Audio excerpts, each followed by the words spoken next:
شایع‌ترین نوع سرطان در میان زنان جهانه. طبق آمار سازمان جهانی بهداشت از هر 8 زن در طول عمرشون یه نفر مبتلا به سرطان پستان میشه.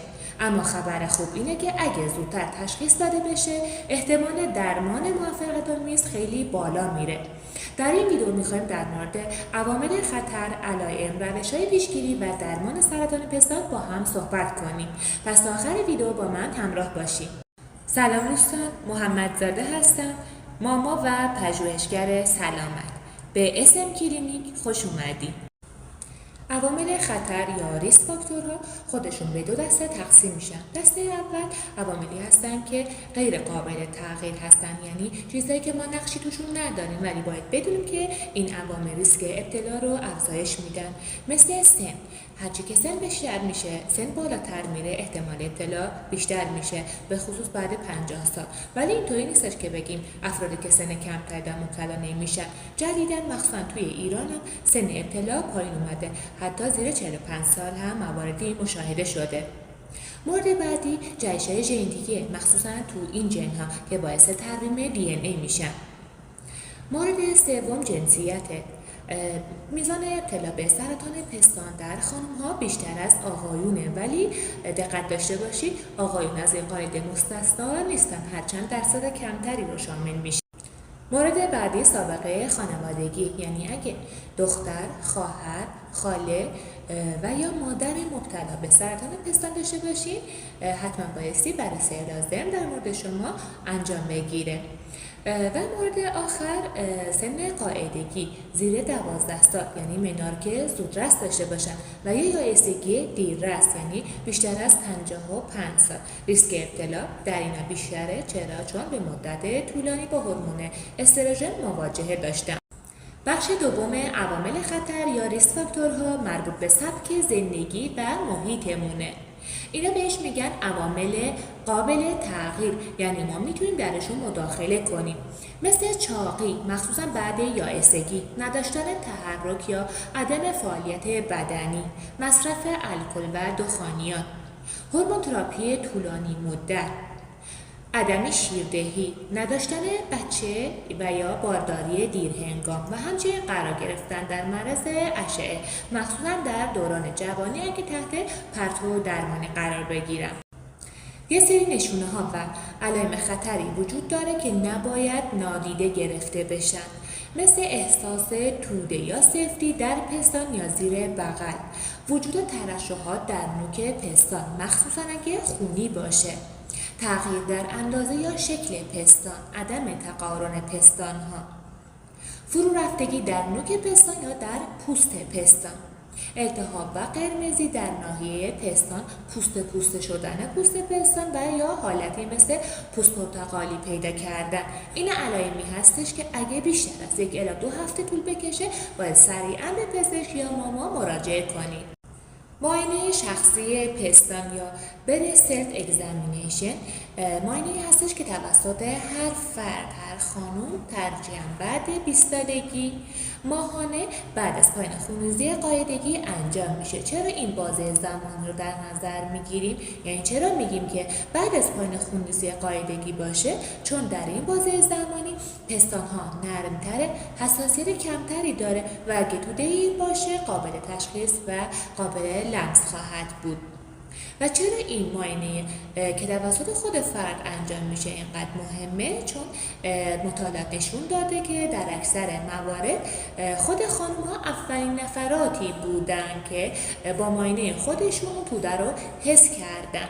دوستان دقت داشته باشید، شناخت دقیق از ظاهر و اون حس طبیعی پستان کمک میکنه هر تغییری سریعتر تشخیص داده بشه. معاینه بالینی پستان یا برست کلینیکال اگزامینیشن معاینه‌ای هستش که توسط پزشک یا ماما تو غربالگری‌های روتین یا اگه علامتی وجود داشته باشه انجام میشه. معمولا برای خانم‌هایی که 20 تا 40 ساله هستن هر 3 سال یه بار، ولی خانم‌هایی که بالای 40 سال هستن بهتره سالانه انجام بشه. ولی اگه سابقه خانوادگی مثبت باشه، علامتی وجود داشته باشه، اون وقت شرایط متفاوت خواهد بود. توی معاینه بالینی که توسط پزشک ماما انجام میشه. علاوه بر این که پستان ها معاینه میشه زیر بغل و همچنین وجود ترشحات، پوست پستان فرو رفتگی و تغییر شکل اندازه و تقارنش و همچنین حرکات نوک پستان ها مورد بررسی و معاینه قرار میگیره. ماموگرافی یک نوع روش تصویربرداری با اشعه ایکسه که میتونه اون توده هایی که حتی قابل لمس نیستن رو نشون بده. کیا باید انجام بدن؟ اگر ریسک متوسط داشته باشین که اغلب زنان ریسک متوسط دارن، از 40 سالگی سالانه یا هر 2 سال یک بار ماموگرافی باید انجام بشه. ولی اگه ریسک بالا داشته باشید مثل سابقه خانوادگی مثبت و یا سابقه پرت و درمانی، ممکنه از سن پایین‌تر شروع بشه، یعنی از سن 30 به بعد شروع بشه، از 30 سالگی شروع میشه و شاید پزشکتون براتون MRI سالیانه در کنار ماموگرافی هم درخواست بدن. خب دوستان، میرسیم به روش‌های تشخیص سرطان پستان.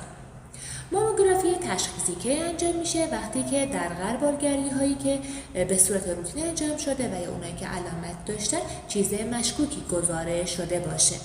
سونوگرافی پستان برای بررسی بهتر بافت پستان انجام میشه، مخصوصا تو خانم‌های جوان که بافت پستانشون متراکم تره. MRI وقتی که MRI پستانکی انجام میشه وقتی که توده مشکوکی باشه که توی غربالگری یا سونوگرافی به صورت واضح قابل تشخیص نبوده و یا سابقه خانوادگی مثبت یا سابقه پرت و درمانی وجود داره. بیوپسی چی هستش؟ بیوپسی یعنی برداشتن نمونه بافتی برای بررسی سلولی. تنها راه تشخیص قطعی سرطان پستان بیوپسی هستش. نقش تغذیه در پیشگیری از سرطان پستان خیلی مهمه. یه سری مواد غذایی و سبزیجات وجود داره که ریسک ابتلا رو کاهش میده. مثل میوه‌هایی که سرشار از آنتی اکسیدان هستن، مثل انار، تمشک، آلبالو، و یا سبزی‌هایی که برگ سبز دارن، مثل کاهو، اسفناج، کرمه، بروکلی، و یا ماهی‌های چرب مثل ماهی سالمون که سرشار از امگا 3 هستش. در کنار اینا سعی کنید که مصرف گوشت قرمز رو محدود کنید و همچنین از غذاهای فرآوری شده مثل سوسیس و کالباس استفاده نکنید. و از چربی ها سعی کنید مصرف چربیتون متعادل باشه و چربی های ترنس مثل چیپس و فست فودها رو تا حد امکان مصرف نکنید. و نوشیدنی ها مثل چای سبز سعی کنید روزانه مصرف کنید. آب زیاد مصرف داشته باشید، روزانه حداقل 8 لیوان. و از نوشیدنی هایی که شیرینیجات مصنوعی دارن، یعنی حاوی قندهای مصنوعی هستن، مثل نوشابه پرهیز کنید. 150 ساعت فعالیت هوازی در هفته و یا 75 دقیقه ورزش شدید مثل دویدن، یعنی در کل فعالیت بدنی منظم باعث میشه که سطح هورمون‌های جنسی، سطح هورمون انسولین تنظیم بشه، از اونور وزن قابل کنترل باشه و باعث تقویت سیستم ایمنی بدن بشه. حفظ وزن سالم و مناسب یکی از روش‌های مؤثر در پیشگیری از ابتلا به سرطان پستانه.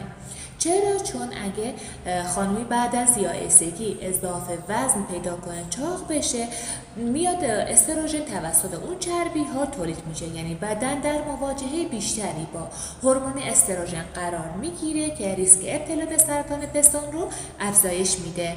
خانمایی که شاخص توده بدنی یا BMI کمتر از 25 دارن، ریسک ابتلا درشون کمتره، به همون علتی که گفتیم، یعنی استروژن کمتری تو بدنشون تولید میشه. تحقیقات ثابت کرده که مصرف الکل حتی در مقدار کم باعث افزایش احتمال ابتلا به سرطان پستان میشه. مصرف سیگار به صورت غیر مستقیم باعث آسیب DNA سلولی میشه و از این طریق ریسک ابتلا به سرطان رو بیشتر میکنه. پس بهترین کار ترک این مواده. داشتن بارداری در سن پایین‌تر از 30 سالگی و انجام شیردهی حداقل به مدت 1 سال از فاکتورهای محافظت کننده مهم هستند. شیردهی علاوه بر این که میاد هورمون‌های بدن و رحم و تخمدان رو تنظیم میکنه، باعث بهبود عملکرد اونا میشه و همچنین مواجهه با هورمون استروژن رو کاهش میده. استفاده طولانی مدت از استروژن و پروژسترون ریسک ابتلا رو بالا میبره. در صورت نیاز به هورمون تراپی بهتره با کمترین دوز و در کمترین مدت ممکن و حتما تحت نظر پزشک یا ماما انجام بشه.